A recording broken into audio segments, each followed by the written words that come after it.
Hello YouTube, Jeff Steele here with SteelNavigator.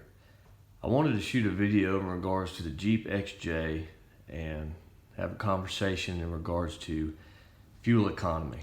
What type of fuel mileage can you expect out of an average Jeep XJ? So this particular model, this is the 98 Limited. It's got the straight six, the AW4 transmission, 355 gear ratio. Now I've got two 35 size tires on it now. The engine, the original engine that's still in it, has about 322,000 miles. It's got a new transmission at about 240,000. Just got a brand new transfer case. Now bear in mind, I do baby this Jeep. Change the oil and filter, clean the K&N air filter, rotate the tires every 3,000 miles and stay on top of all the maintenance. Absolutely baby it.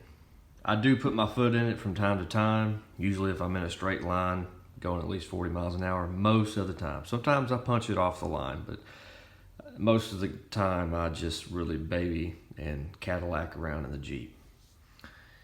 So I drive 90% of the time in the city. When I first got the Jeep, it had 225 size tires, which is the size from the factory. I was averaging 18.2 miles in the city on the regular.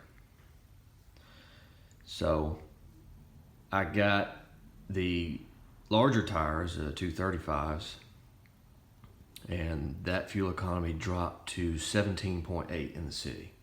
Now on the highway, I'm getting 22, 23,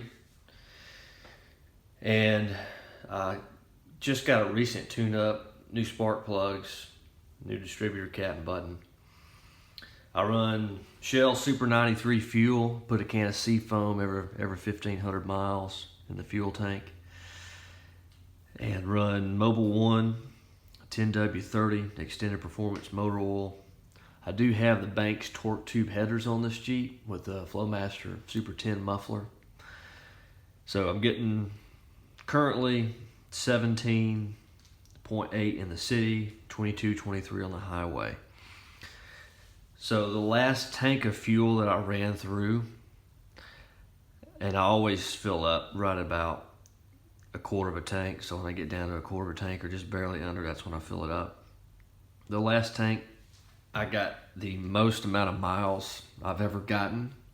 I got 250 miles on just barely above 3/4 of a tank of fuel.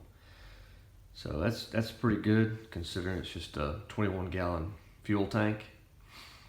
But let's start a conversation on this. What type of fuel economy are you seeing in your Jeep XJ if you have a similar drivetrain? I hear if I had 410 gears that I would do better in the city, of course. So if something ever happens to my gears, I will probably upgrade those to 410s. It's very expensive, so we'll just have to see. But comment down below, tap the like button, tap the bell icon, subscribe. Thank you for watching and have a great day.